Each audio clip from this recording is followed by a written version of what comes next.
जय श्री जगन्नाथ। मुसीगली गप शुणा को आज शुणा आम गप लोभरु पाप पापर मृत्यु पंचतंत्र मित्रभेदर कहानी यही कहानी चल शुणा। शिकार करने गोटे व्याध माने बाणुआर पुओ दिन सारा बन में बुली बुली कौन शिकार पाइला नहीं। दिन सारा घूरी घूरी से बड़ क्लांत हो पड़ा। शिकार न मिलबारु मन बहुत कष्ट है। एणे सूर्य अस्त होगा बसिले। अस्तगामी सूर्य को देखी व्याधपुत्र मन को मन कहला आउ बेल नाई, एथर घर को फेरी जावाक हेबो।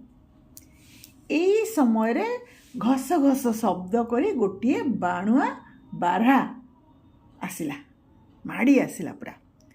बारहाटी अतर्कित भाव में गोटे मुनिया दांतरे व्याधपुत्र को भूसीदेला। आघात पाई से जंत्रणा चित्कार कला। व्याधपुत्र जे बाणुआ पुओटा सामान्य गोटे बाणुआ बारहाटारू पराजय स्वीकार करने को प्रस्तुत नथिला।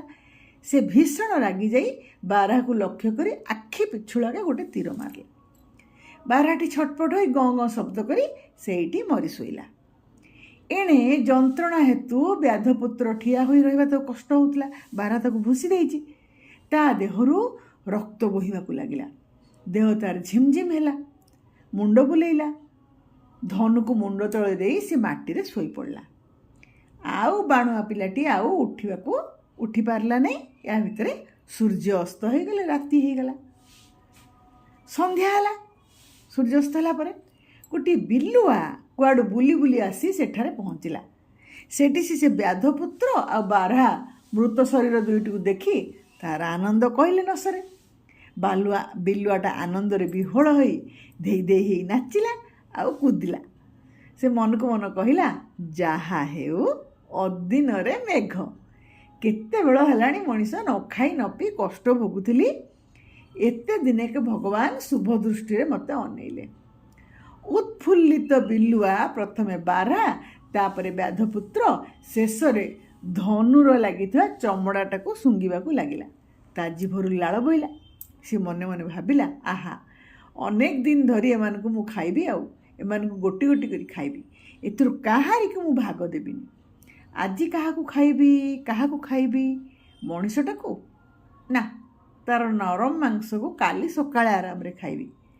बारहाटा को आज राति रे खाइबी ना, एहा को राति रे खाइबी नहीं। यार चमड़ा खूब टाण, राति रे छिंडेया बड़ कष्ट हबो।